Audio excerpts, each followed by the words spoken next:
एक बालक मिला अभी, वो बोला महाराज जी मैं गांव से कुछ रुपए थे मेरे पास, तो मैं पंढरपुर दर्शन करने चला गया। मैंने कहा फिर? बोले पंढरपुर दर्शन करने के लिए गए तो कुछ ऐसी योजना बनी कि उसका धन जो था वो पंढरपुर तक पहुंचते पहुंचते खत्म हो गया सारा। अब उस पर इतने भी नहीं है कि वो मंदिर में चढ़ा सके, इतने भी नहीं है कि वहां कुछ खा सके, इतना भी नहीं है कि वापस घर आ सके। बोले महाराज जी 50 रुपए बचे थे बस मेरे पास। तो बोले मैं तो बस इस विश्वास से गया था पंडरीनाथ सब मंगल करेंगे। बोले बिल्कुल चिंता नहीं थी, बिल्कुल टेंशन नहीं थी मन में, वापस कैसे जाऊंगा, क्या होगा। सोचा साहब पंडरीनाथ भगवान आनंद कर देंगे, मुझे तो एक बार झलक दिख जाए। बोले लेकिन आप कथा में कहते हैं कि ठाकुर जी को जब पता चल जाए कि ये इसके पांव में लगी है तो रास्ता और दुर्गम बना देते हैं। ले अब चल के दिखा, एक तो तेरे पांव में लगी, ऊपर से गड्ढा और कर दिए रास्ता में। बोले मैंने कि फिर क्या हुआ? बोले महाराज जी मैं लाइन में खड़ा था दर्शन की, तो जैसे मंदिर में प्रवेश करने लगा इतने में एक व्यक्ति आया, आकर के बोला वो दुकान दिख रही है? बोला हाँ वो मेरी दुकान है, वहां छोटे छोटे पंडरीनाथ भगवान है, विठल भगवान है। आज सुबह से मेरी कमाई नहीं हुई है, बोनी नहीं हुई है, आप एक ले लो। और बोले महाराज जी उस समय मन में ऐसा आवे कि स्वयं पंडरीनाथ कह रहे हैं कि मुझे ले चल, और मुझ पर पैसा ही नहीं उनको देने का। और वो आदमी हाथ पकड़ के बोले मेरी सुबह से बोनी नहीं हुई है, एक ले जाओ ना आप। अब मैं उसको बोल रहा हूं कि भाई मेरे पास व्यवस्था नहीं है, मेरे पास घर वापस लौटने तक का भी धन नहीं है, मैं ठाकुर जी कैसे लूंगा? वो कह रहा है वो हम देख लेंगे, आप पे जितना हो उतना दे दो, लेकिन ठाकुर जी ले जाओ।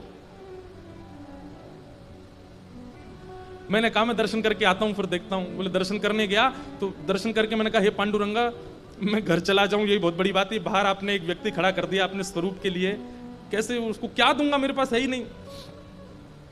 बोले महाराज जी हम मंदिर से निकल करके छुपके जा रहे थे, निकलने का प्रयास कर रहे थे वहां से कि वो देख ना ले।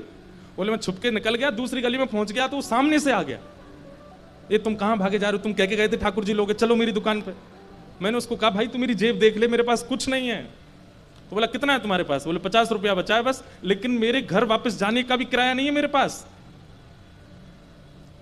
बोले वो सब हो जाएगा, आप मुझे 50 रुपए दो, ले जाओ ठाकुर जी। कहां ठाकुर जी 400-500 रुपए के स्वरूप आता होगा। बोले 50 रुपए के पीछे पड़ गए, बोले दो ले जाओ। बोले मुझ में भी लोभ आ गया, मैंने कि 25 में ही दे दो जब 50 में दे रहे हो तो 25 में ही दे दो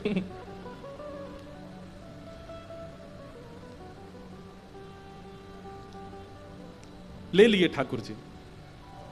बोले महाराज जी ठाकुर जी लेकर के मैं हृदय से लगा करके बस स्टैंड की तरफ सोच तो रहा हूं कि जाऊं, पर है ही नहीं व्यवस्था। लेकिन एक बार भी मन में ऐसा नहीं आया कि कहूं ठाकुर जी से कि कोई व्यवस्था करो। बोले बस स्टॉप पहुंच गए, हमारे गांव जाने वाली बस आ गई सामने। कंडक्टर बोला चढ़ जाओ भैया वहां जाने की है। तो बोले मैं उसको बोलना चाह रहा था कि भाई तुम पहले सुन लो मेरी स्थिति फिर बैठाना बस में, लेकिन बोले इतनी भीड़ भीड़ आई, बस धीरे धीरे खिसकने लगी, लोग बाग चढ़ने लगे, कंडक्टर ही हाथ पकड़े जल्दी बैठो। अरे भैया मेरी बात तो बोले सुनाना, बस में बैठ के सुनाना, पहले चढ़ जाओ ऊपर। चढ़ गया।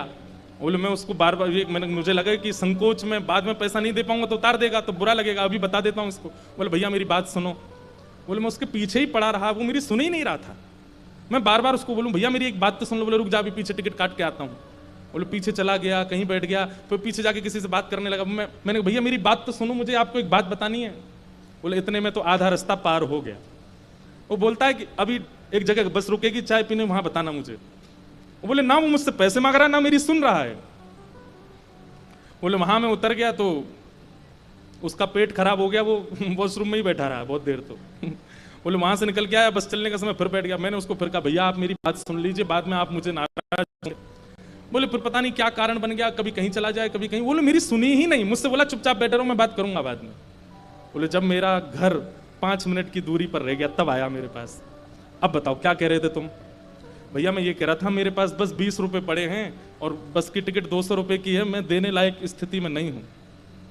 तो तुरंत बोलता है बोले तुम चढ़े क्यों बस में? बोले मैं तो मना कर रहा था, आप ही चढ़ा ले गए।